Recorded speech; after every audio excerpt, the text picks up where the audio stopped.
First of all, I want to thank you for taking the time to allow me to present Alternative Ballistics product, The Alternative, to you. My name is Christian Ellis. I'm the CEO and founder of the company.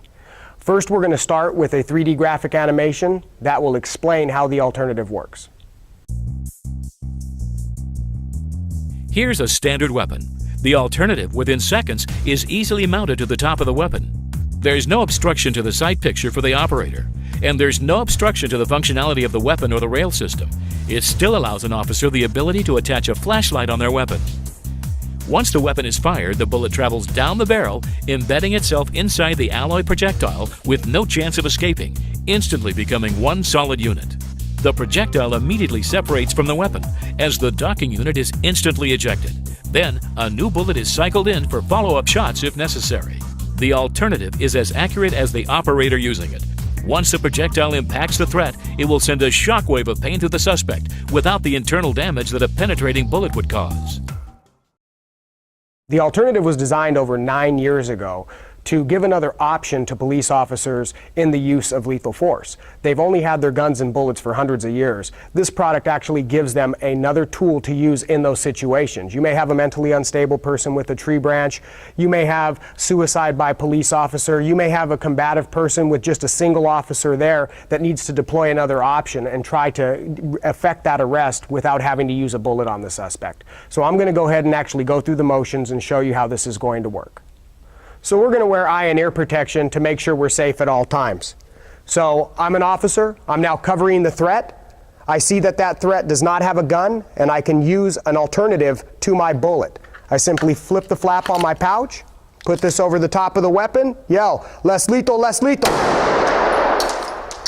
Weapon is clear. So I want to go through that again with you. You just saw how that happened.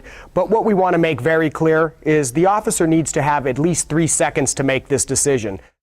So I have my weapon drawn. Now, 1001, 1002, 1003.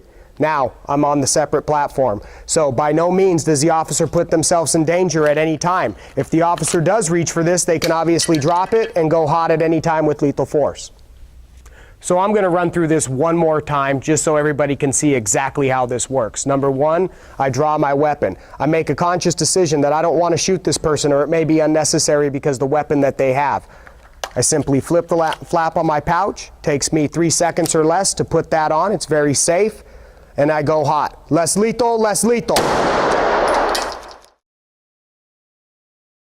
So I want to take you over the pistol malfunction because this is very important if the officer finds themselves in a situation where they have a bad primer in the gun. So let's say I'm covering the threat. I do make the decision to transition to the Alternative. Once I have it on, I hear click, I have a bad primer. I simply tap, rack, everything comes off the gun, and I'm hot and ready to go again. So the officer never needs to put themselves in any unnecessary danger that they're not already in when using the Alternative.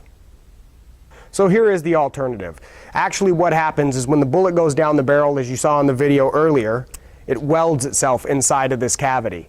Here's the actual docking unit, which is going to fly off the gun instantaneously and act like a wadding in a shotgun shell. As you can see in the cutaway, the bullet actually infuses with this alloy, becoming one unit with no chance of escaping.